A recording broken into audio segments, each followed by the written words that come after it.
Hey everybody, it's Lisa Goldberg here, nutritionist and lifestyle coach, and we're back for day 5 already for the Change Your Mind to Change Your Body challenge on my 7-step method for lasting weight loss. So welcome back, and I so appreciate everybody being here. I really appreciate you guys taking the time, posting in the Facebook group, sharing, asking me questions, telling me a little bit more about you, letting me help coach you and help you out and, give you things to think about and implement into your own life. So thank you so much for that. Again, this is day 5 of the challenge, and if you received the email this morning, day 5 is changing the mental messaging. So you've started to create an awareness of what your habits and behaviors and your mindset are. You've started to pay attention to what you tell yourself, the voices in your head. You started to pay attention and listening to what you say to yourself day in and day out. And the truth is, we speak to ourselves every day, all day. And if we hear those millions of thoughts, no matter what it is, we kind of really start to pay attention to our patterns and our habits and our, most importantly, our self-talk. So, and yesterday was really getting in touch, hey Debbie, really getting in touch to what your triggers are. And so, if you're starting to see how this all kind of flows together, and it all starts to flow together when you start to pay attention, because this is just what you do in your day in and day out life. And we all have these habits and behaviors and routines around not just food and eating, but anything that we do. So, so this is day 5. It's learning to change the mental messaging. And some of you posted yesterday, it's about believing in yourself and, and starting to really believe that you can either create these changes and you can change your habits. But changing the mental messaging is really where the hard part comes in.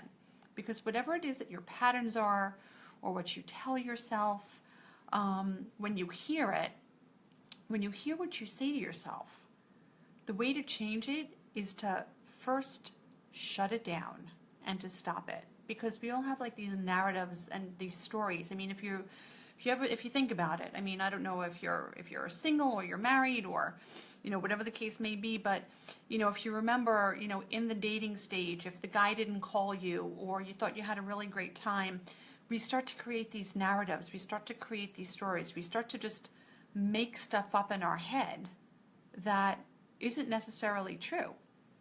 And if we tell ourselves this stuff enough, we start to believe it. So it's the same thing with your messaging. If you start to tell yourself this stuff enough, if the narrative is the same thing over and over and over again, I can't, what's the use? It's not going to work for me anyway. If I lose weight, I'll probably just gain it back again. I don't believe in myself. Whatever the narrative is, if you find yourself saying it over and over again, then that's your story. And that's what you put out into the universe, and that's what you begin to believe. So how do you change the messaging? And so it's really important to start to know what the messages are. So let's just say, and I pulled some stuff out, and first of all, if you got the email this morning, I put in a little diagram about what we think we are. And so it's really the truth. Everything you say to yourself, everything you think, your thoughts become your actions and behaviors. So your thoughts, what we think, determines what we believe. Your beliefs, what we believe, determines how we feel. Your feelings, the way we feel, influences how we act. And then your actions follow your thoughts. So it's really that cycle.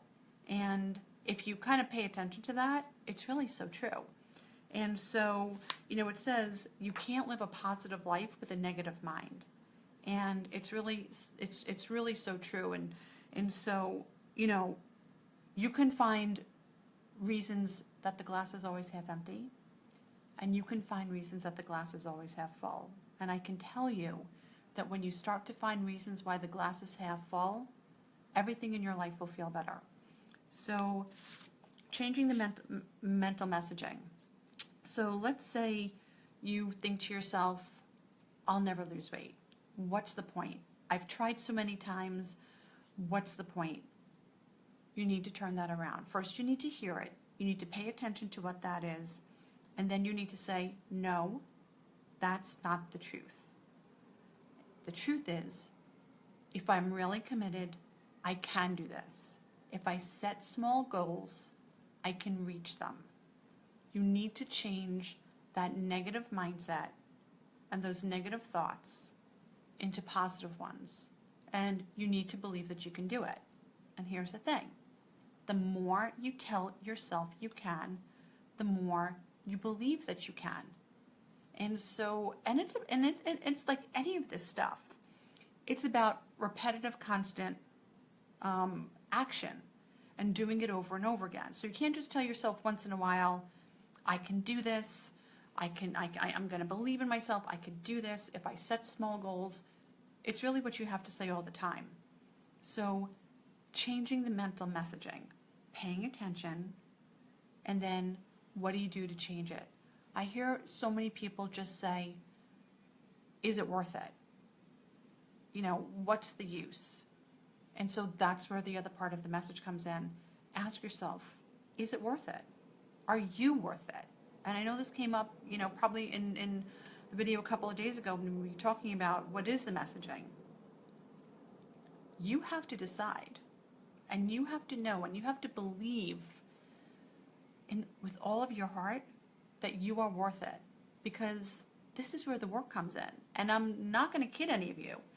This kind of change is work. It takes more mental energy than physical energy. And I hear clients ask me all the time, am I going to have to do this for the rest of my life? And the answer is, if you want to maintain the weight you lose, well, then the answer is yes. You always have to be thinking positively and reinforcing what you want in your life. So here's what I'm going to share with you. And I wrote it in the email today. Our brain has a negativity bias. And so I was listening to a guy who studies the brain. His name is Rick Hanson. He actually wrote a book called Hardwiring Happiness. And he has a TED Talk on YouTube. And he said that it takes 20 positive messages to negate one negative message, because the brain has a negativity bias. So why is it that when you eat something bad, you'll beat yourself up for hours on end or even days on end? But when you make a good decision, you'll for seconds just be like, oh yeah, that was great, I'm glad I did that. But you won't remember that for that long. You won't think about that for that long. You won't relish in that good decision for that long. But the bad stuff, you'll remember. Why is it it's so much easier to remember all the negative events in our life than it is to remember the positive events in our life? Because the brain has a negativity bias. So for every negative thing you think, you have to have that many more positive messages to yourself in order to start to change your brain. And I talked about it, earlier in the week. There is something called neuroplasticity of the brain. You can change your brain. You can change the way your brain behaves and the way you think. But it's about being consistent and making that change. So I'm trying to think of some things that people say that are always negative. And so, usually what I hear the most is people have fear that they're going to fail. They have fear of failure. They've tried so many times that they don't think they can do it. But here's what I'm going to tell you. If you think about what you've tried, you've probably tried going on a diet. If you tried doing this kind of mental, emotional, and behavioral work, and you stayed consistent at it and it didn't work, well, then it's about exploring what didn't work for you. Where did you go sideways? But most often, that's not the work that people do when they want to lose weight. The work is following a diet plan, eliminating carbs, eliminating sugar, being on a restrictive diet, you know, doing a cleanse, reading a book, or doing, you know, the fad of the year, or whatever, you know, the weight loss book is the year, you know, doing that. And so chances are you've probably gotten good results, but because all this other stuff didn't change, you found yourself gaining the weight back and then thinking, well, I can't do this. This doesn't work for me. And then the next time you have to make a choice to try to make a change, you just think, what's the point? I'm just going to fail anyway. I can't do it.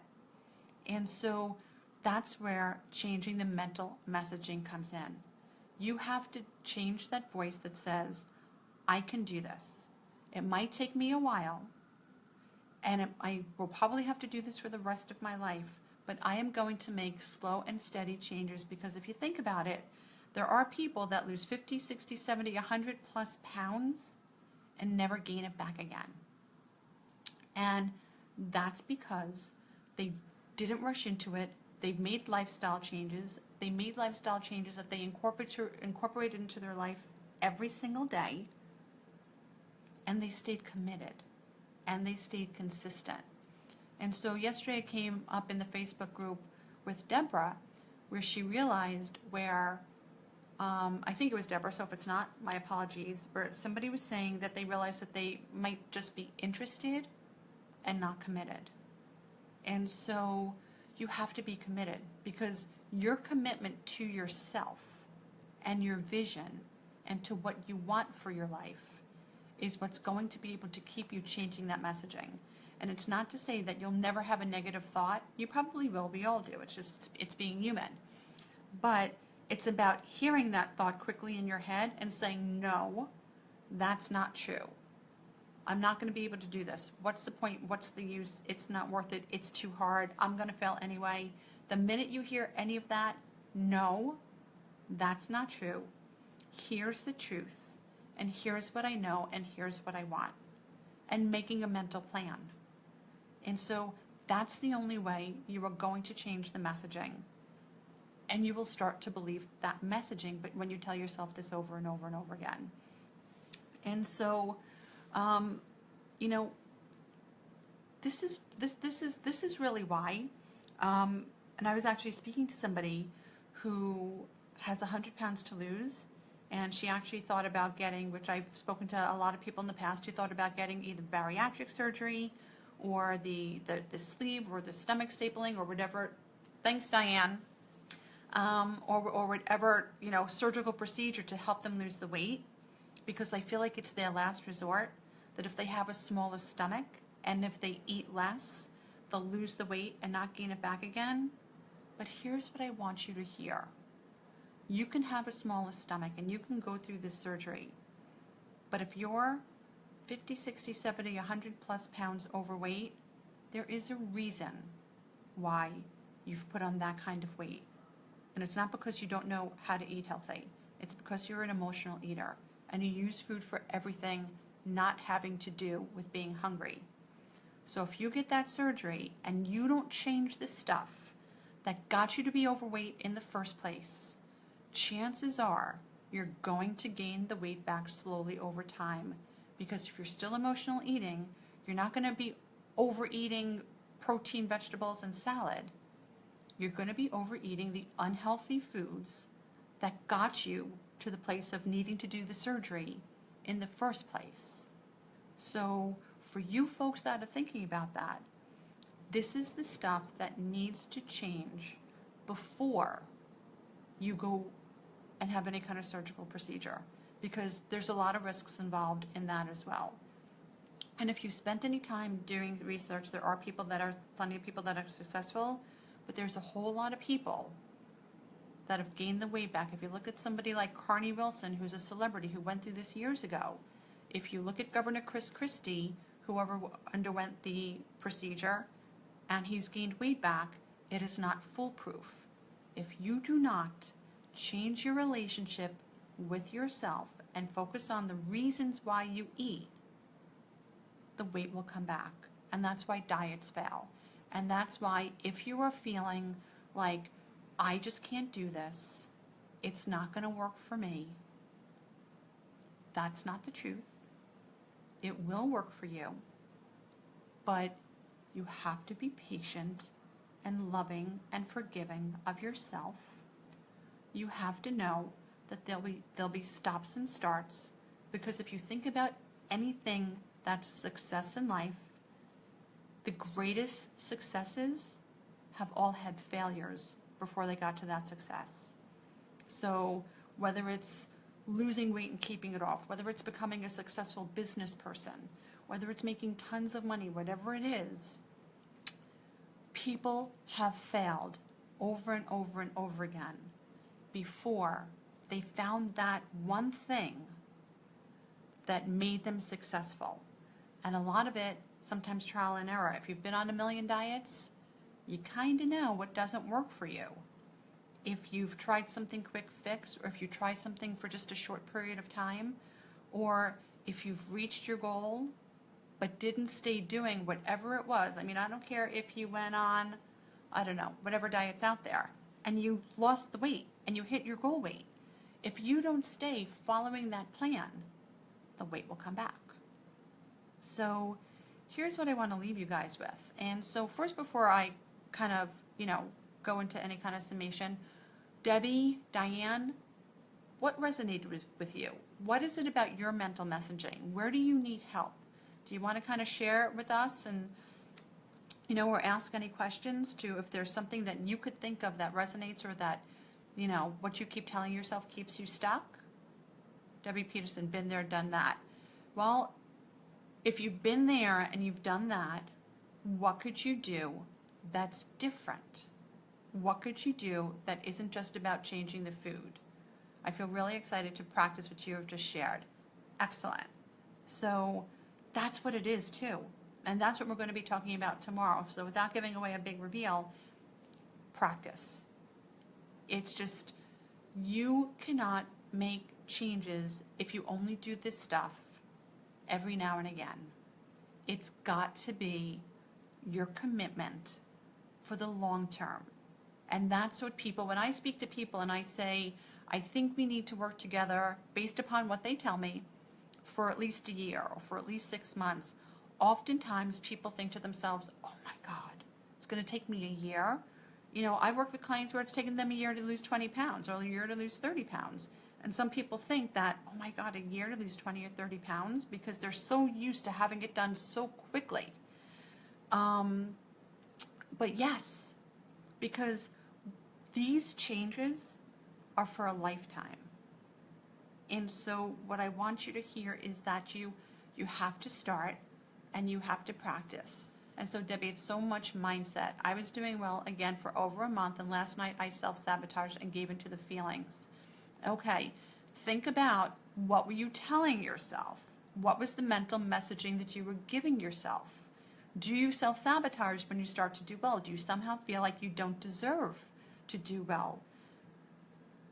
What was it about the feeling that you were willing to trade in the food for that great month you just had? Because if you think about it, you're trading in your energy, you're feeling good, the feeling proud of yourself for whatever food that you ate last night. And so what else could you have done? And we talked about this a little bit yesterday. What else could you have done that didn't involve food, that would have made you feel better? And so it's all mindset. And hey, Kathy, I get stuck by thinking that my mom and grandmother were heavy. This is who I am. Well, hopefully that's not your story that you're sticking to any longer, because that keeps you playing small.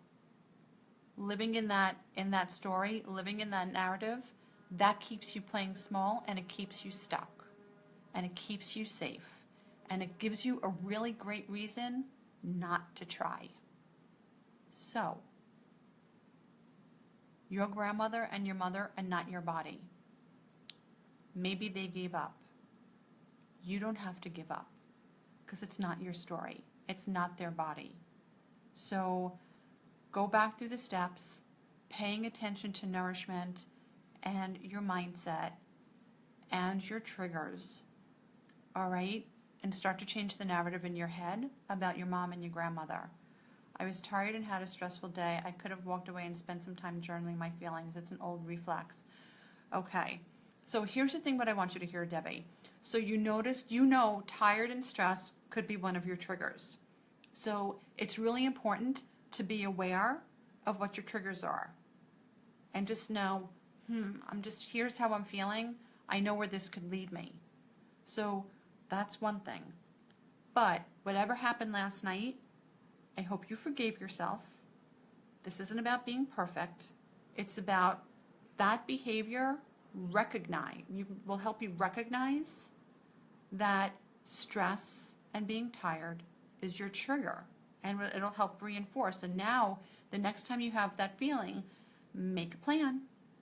Know what your plan B is going to be. You're on fire, girl. I love it. Thanks, Diane.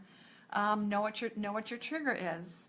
All right, and so, make a plan for yourself the next time. Stress, tired equals you wanting to eat something. What else can you do? All right, maybe just have your journal out someplace in your home. Leave it in your car if you can. So on the way home, you see that journal and you think, this is what I'm going to do when I get home. Carol, unfortunately, I was 48 when I finally discovered the secret. It's not about what you eat, it's about what you think. Excellent. I haven't been for 18 years now. It works, but you have to work it consistently. Exactly. It is. You have to work it consistently. I mean, there's still days where I go to the cabinet and I just think to myself, I'm really not hungry, even though my brain thought, ooh, maybe I'll have some of that. Then I kind of go back. I'm really not hungry. How will that make me feel if I eat it? It'll probably make me feel overfull, and then I'm not going to feel good. And I shut the cabinet and I go get busy for something else. Great, Debbie. Thanks for the reinforcement. Will do. But that's what this is. This is all about reinforcing what you know to be true. It's your logical brain, okay? And this is about creating real change, digging deeper, trying not to give in to those feelings. Remember to choose you, because here's what I want to leave you with. It's just food. It is just food. And for most of us, we're really fortunate that it's in abundance. It's wherever we are. It's in our homes, in our cupboards, in our refrigerator. And if our refrigerator happens to be empty, depending upon where you live, you could walk down the street or jump into your car. Food is available. So if you have that mindset of it's going to make me feel better, or it's just only, or I'm never going to be able to have this if I don't eat this right now, or I'm just going to eat this to get rid of it and get out of my house. It's just, none of that stuff is true. It's just food. It has no magical powers. It only has the power that you take away from yourself and give to it because you believe and you tell yourself it's going to make you feel better. When the truth is, because you've been down that road before, it is not. So here's what I want to tell you guys. Stop playing small. Stop living in that old narrative in your head. Pay attention to what you're telling yourself, because if it's around food and eating and old habits and behaviors and emotional eating, those thoughts aren't the truth. And if you need help, ask for it. Okay? A lot of people think, I can do this on my own. I started working with a client. She was in my last group program. She was the last one in. It was the doors are closing email. And I got that midnight email. And when we actually spoke the next day after the doors closed, she was just crying on the phone. And she's like, I'm really such a smart, intelligent person. I'm 59. I'm going to be 60. I should be able to do this. I've tried this so many times. I don't know why I can't do it. And, I just said to her, take the leap of faith. You are here on this call with me because she had been reading all my emails. She was sitting on the fence. She was just afraid to jump off that fence because she kept telling herself, I should be able to do this on my own. And maybe she felt some kind of shame that she couldn't. And, you know, when all was said and done and we were coming to the end of our group, she said to me, I remember you said to me, what if by the end of this, you could be 20 pounds thinner?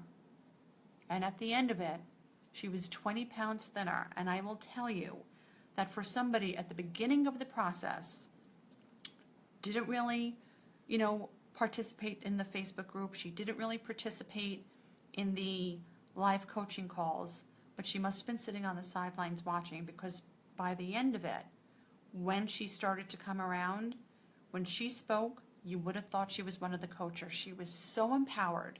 She changed. She said to me, not only did I change my weight because she lost the 20 pounds she wanted to lose, she's like, this changed so many aspects in my life, because she took the leap of faith. She got the help and support and accountability that she needed, and it changed her life. I mean, it was amazing to listen to her. And once she got started, I mean, she just went on a roll, and, you know, I just let her go because she fired up the group because she was so fired up.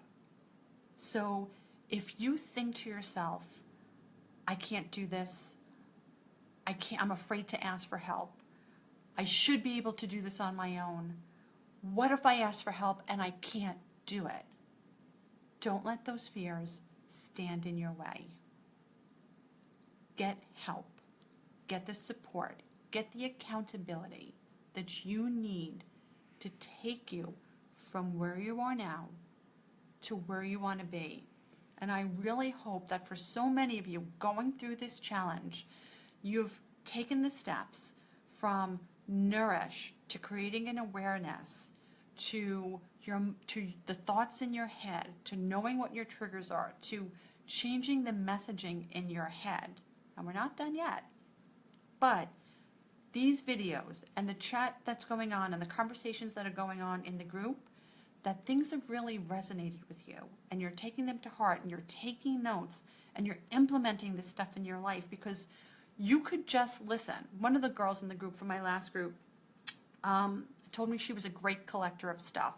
She printed out everything, you know, all the information, all the handouts, tons of recipes, and she put it into a nice, neat folder and thought to herself, eventually I'll get to it. She was just a collector of the information, but she didn't do anything with it. And once she started to actually implement this stuff in her life, everything started to change. So anything you are hearing within these last 5 days or these next 2 days, or in my summits or my webinars, I need you to implement it in your life, because if you do nothing, nothing changes. So let's make a pact that you guys, you're going to do something. You're not just going to listen to these videos. You're not just going to read the stuff in the Facebook group, but you're going to take some of this stuff and implement it in your life.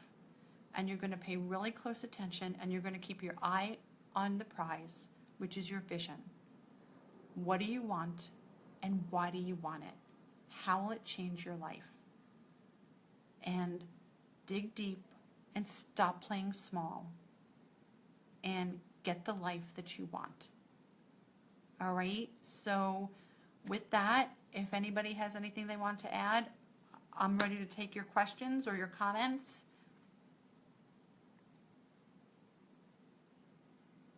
Okay, good. So I know I've got Debbie starting to implement some stuff, and Kathy and Diane. And so for any of you who weren't able to join this live, let's jump into the Facebook group. I'm going to post some questions today. Let's jump into the Facebook group and start a conversation. Share with me what's been resonating with you for these last 5 days. You know, share with me what you're still struggling with, and let me help you. Get some coaching. Take this opportunity to not be shy, be a little vulnerable, because that's what we need to be. We need to be vulnerable to get the help that we need. And I know it's scary, but that's where change happens, as we spoke about yesterday. So I'll see you back here tomorrow at 2 p.m. I'll see you in the Facebook group. And for those of you that joined me live today, thank you so much for taking the time to being here for the Change Your Mind to Change Your Body challenge. and I'll see you all tomorrow at 2 p.m. Eastern Standard Time. Have a great day.